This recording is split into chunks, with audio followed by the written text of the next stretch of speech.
Fuck, did anything even come out this year? Jesus, let me think for a second. We got this whole year-end video to do. Wikipedia. Alright, I'm good. Let's rock and roll. It turns out I played a fair number of games this year. That must have been early in the year, or at least before I played Watch Dogs, the game that caused my brain to reformat. I don't like video games anymore. They fucking suck. Thanks, Watch Dogs, you piece of shit. Spoilers. But seriously, folks, this is the year that brought us Goat Simulator. The only games I wanted to play were console exclusives for consoles I'm never going to fucking buy. Forza Horizon 2 looks pretty neat, but not worth getting an Xbox One for. I want to at least try Destiny, but I wouldn't buy a PS4 unless you paid me $1 for every time my thumb came into contact with their stupid fucking off-center left thumbstick. Earth to Sony, when I want to move forward, I press forward, not left. So the only game I want to play is Middle-earth: Shadow of Mordor, but it looks like the same kind of generic, easily marketable pseudo-stealth game with action RPG elements that every game is these days, from Ass Creed to Far Cry to fucking false advertising McGee over here. What a goddamn coincidence, those are all Ubisoft games. Ubisoft, retire. Your continued presence on this planet offends me. Is anybody still watching? Really? Man, you fuckers are hardcore. Awesome. The award for failed franchise recovery goes to Dragon Ball Z: The Battle of Z. Clearly, Battle of Z was intended to revitalize Dragon Ball Z video games. The last few were a bit of a train wreck. Ultimate Tenkaichi was a very shallow, very not fun game, and DBZ Connect was the same shit but with El Terrible motion controls. Battle of Z is a new style of game, but it's the wrong style.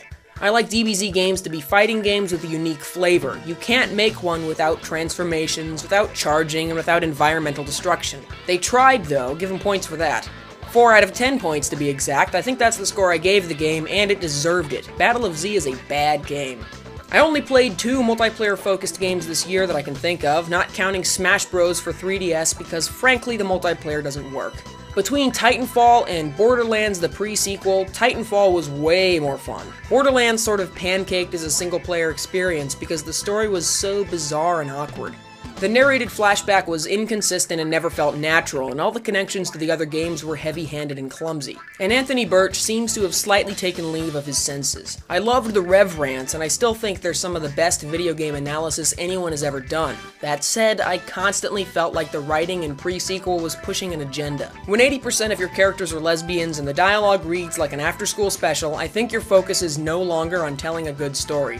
Sorry, Johnny, this one wasn't fun or funny. Titanfall, then, is my multiplayer game of the year. I was initially surprised at how un-mech-like the mechs felt, which is the reason I'm not a fan of Hawken. I got over it, though, and really enjoyed the attrition mode. For reference, my favorite multiplayer shooter is Battlefield 3, and Titanfall fostered some of the same cooperative online play that I love Battlefield games for. Sometimes you need a good fast-paced FPS, especially when video games are all becoming shitty in new and exciting ways. The award for most unnecessary sequel goes to Age of Wonders 3. I am the biggest fan of Age of Wonders 1. The crisp, clean, beautiful graphics, deep gameplay, awesome RPG elements for heroes and leaders, magic system, races, units, and disgustingly good music make it my favorite strategy game ever made. Age of Wonders 2? Meh. I think they tried to build on the first game too much. In the sequel, city management is painfully obtuse and slow. There are too many options. The graphics are too busy and look cluttered and blurry. The magic and heroes aren't as fun, and the units in combat feel sloppy. Age of Wonders 3 really snuck up on me, and I bought it immediately upon seeing it had been released. Oops. Man, what happened? They didn't fix or even really change anything from Age of Wonders 2. All the cluttered garbage I didn't like from that game is still here, but with less freedom and content. The game shipped with, what, 3 maps? Not even especially huge maps. From the start, I could only pick from, I think, 3 races, too. The game is in full 3D now, which makes it visually bland. Instead of individual units, you now have little groups of units, which doesn't do anything. And since your army stacks are now 6 units instead of 8 units, you effectively have less units in your army than before, even if it looks like you've got more guys on the field. I'm sure the intent is to make the battles look bigger, but it just makes the battles look spastic and canned. I tried playing it again to get footage for this video. Why is the leader customization so in-depth? Who cares what kind of eyebrows my Goblin King has? In Age of Wonders 1, all you did was pick a leader portrait, and that was fine. And there were 12 races. I'd rather have 12 races and no eyebrow customization than 6 races and be able to choose what fruity pose I want my guy to hold. What the fuck is going on here? I started this map spread across 3 different planes, surface, cavern, and depths, and I have a bunch of armies already. The graphics are too detailed for this style of game, I can't get a clear look at what's going on. There are too many choices for what to build or do with your cities right off the bat, or what units to produce. There are too many small buildings and sites to capture. I can't even tell which of them are mine because the graphics are so indistinct. In combat, the animations and movements are so fast, and there's so much blurry shit on the screen, I can't tell what the fuck is happening. Age of Wonders had clean graphics, and you could tell what was happening in each engagement between individual units. I don't know what's happening here. I hate this game, man. I shouldn't because the first one was a masterpiece and the second could have been a great learning opportunity. I don't think it's even all that bad, but it is worse than the last 2 games, so why would I ever play it? They got steadily worse. That shouldn't freaking happen. Even the music is emotionless big orchestra remakes of the great original tracks. It is such a hollow experience. Last year I was really excited for Wasteland 2 and couldn't wait for it to come out. It finally did, I finally played it, and the award for Most Disappointing Game of the Year, also known as the Max Payne 3 Award or the Rockstar Games Award for Pretentious Bullshit, goes to Wasteland 2. It's not a bad game by any stretch of the imagination, and I definitely like it, but I expected to fall in love, and I didn't. I tried to record a vlog review of Wasteland 2 and couldn't put into words why I was so underwhelmed. Maybe I can do better with a script. Nope. There's definitely that old school charm of games like Fallout mixed with some of the gameplay sensibilities of the new XCOM or Jagged Alliance. I'm glad they kept a time unit system, which makes it feel more in-depth than those newer games. And the addition of a cover system keeps the battles from devolving into a bunch of guys standing in a field and plugging each other like in Fallout 1 and 2.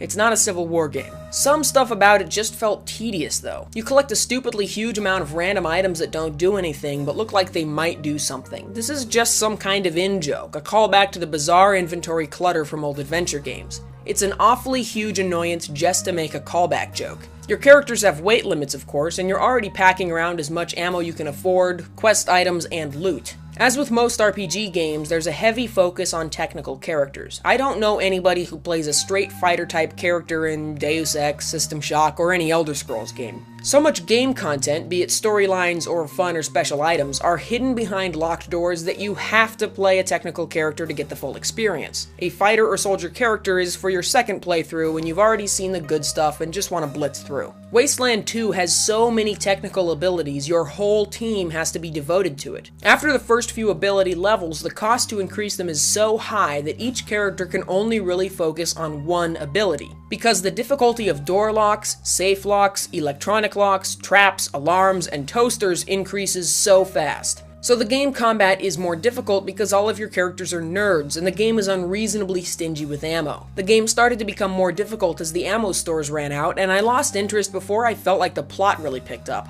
I got several good hours of fun out of it, but never felt fully absorbed. Some of the areas and towns are too big and too bland, and at least when I played it, every enemy on screen would get a free reaction turn as soon as combat started, making all your best laid ambushes totally pointless. That may have been tweaked with a patch, but it certainly discouraged me from continuing to play. Overall, I was disappointed with Wasteland 2. I'm impressed that the project was finished, and the physical release was kinda cool, but this is still not a worthy successor to Fallout 2.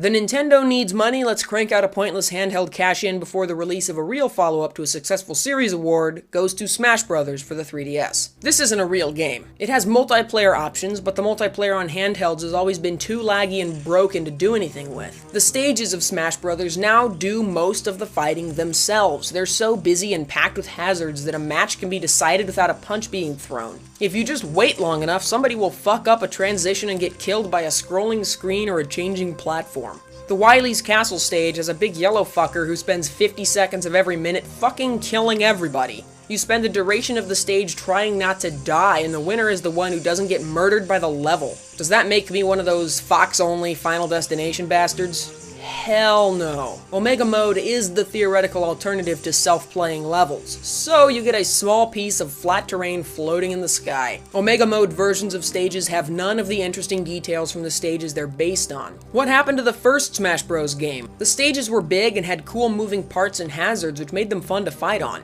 They didn't move all over the place, they didn't constantly brutalize every combatant on the field, but they were still varied and complex enough to give you interesting terrain to fight on. What was the fucking problem with that? Now our only options are stupid scrolling levels that play themselves or a tiny flat platform in the sky. Fuck off. Not surprisingly, the only good stages are the ones left largely unmodified since Smash 64. Brinstar, Corneria, Jungle Japes, and that's it. The only new stages that don't suck are the boxing ring, and that's the end of the list. And then there are the new characters, most of whom have never even had an attack in any game they've been in.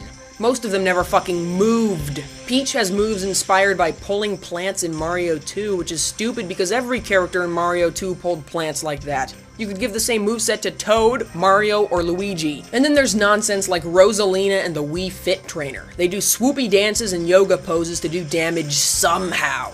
Most of the characters in this franchise now are such a stretch to put into a fighting game. They're even difficult to fight because their moves don't look like what they do. One of those characters does a vague posing motion and suddenly you're moving around or taking damage in a way that doesn't have any correlation to what they're fucking doing. And who wants to play as these characters? The point of Smash Bros. Is what if fights between combatants from different games. Nobody ever wondered what it would be like if Peach fought Mr. Game & Watch. Who the fuck is Lucario? And Greninja? Pokemon used to be fantasy versions of animals, like animals with elemental design and attacks. Now they're just based on random shit. Greninja, the scarf Pokemon. The ninja Pokemon? What the fuck kind of animal wears a scarf and is a fucking ninja? This is bullshit. Lucario looks like he's from another game. How the fuck is that a Pokemon? Anyway, the game is kinda fun if you only play one-on-one fights. The single-player modes aren't that inspiring. Some of the new weapons are bullshit. Did the game need an improved version of the fucking hammer?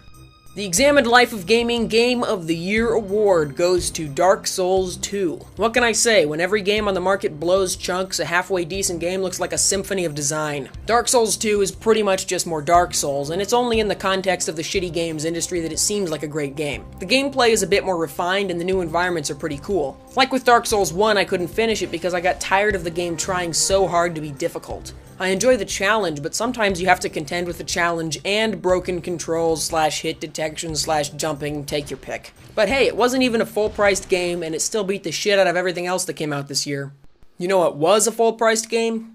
The winner of the worst game of all time. Watch_dogs (TM). What a fucking piece of shit. Everything about it feels like a shitty version of Sleeping Dogs, and not just because of the similar names. Bad story, bad stealth, bad combat, bad driving, bad world design, and a terrible hacking mechanic. What a joke. What a lie to even call it hacking.